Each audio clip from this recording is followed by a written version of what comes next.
ఈడియోలు చల్లగుండా అరరే ఫేస్బుక్ తెరిచిన వాళ్ళే వాట్సాప్ చూసిన వాళ్ళే నీ అవ ఇంకేం వార్తలు దొరకనట్టు ఊకుకే గివ్వే చూపిస్తారు భయ్యా అని తిట్టుడే చూసుడే గదేనుల్లా ఆగోరి వీడియోలు ఓ 2-3 యూట్యూబ్ ఛానళ్ళు గుత్తబట్టి మొత్తం పొద్దెల్ల తీసినాయి అబ్బా. మనమైతే ఒక్క పారిగిన వేయలేదుల్లా కానీ ఇయాలైతే తప్పలే.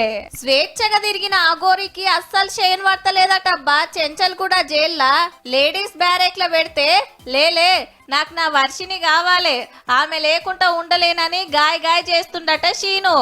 ఆవు అప్పట్లా షీనే మరి గిట్లున్నోడు ఆపరేషన్ చేపించుకొని అగోరయ్యిండు. ముంగట పుర్రెలున్న గీ కార్లా తెలంగాణ అంతా తిరుగుతాంటే ఎదురు పోయి ఎలకని చెప్పేది గుడి ఆఫీసర్లు అయ్యవార్లు. ఏవేవో మంత్రాలు చదువుకుంటా పూజలు చేసేది. అఘోరాలంటే హిమాలయాలు ఉంటారని అందరికి తెలుసాయే. మరి మన షీను గారు ఏడేం మంత్రాలు నేర్చుకుంటో గాని మా అందిలా తిరిగే వరకు మస్తు ఫేమస్ అయిండు.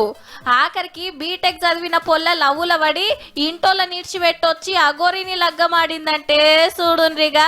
ఓ దిక్కు పెళ్లిగానే ప్రసాదులు పెరుగుతున్నాయి అల్లా. వీళ్ళిద్దరిని చూసి మొగపోరలు ఏడ్చుడొక్కటే తక్కువ. మంచిగా కార్ వేసుకొని దేశం అంతా తిరుగుతాంటే ఇంతల్నే ఓ కేసు అయింది. గప్పట్ల రంగారెడ్డి జిల్లా శంకర్పల్లిలా అంతా మంచి అయ్యేటట్టు పూజలు చేస్తానికి ఒకళ్ళ కాడ 10 లక్షలు తీసుకుందట అఘోరమ్మ.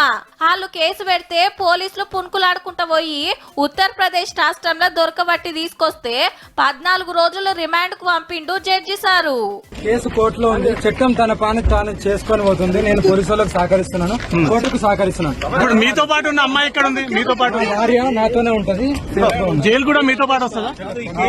కానీ ఏ జైల్లో పెట్టాలనో తెలియక పోలీసులు తికమకైతాంటే ఆఖరికి దవాఖాన్ల టెస్టులు చేపించి గా రిపోర్టును బట్టి చెంచల్ కూడా మహిళా జైళ్లకు తోలిండ్రన్నట్టు.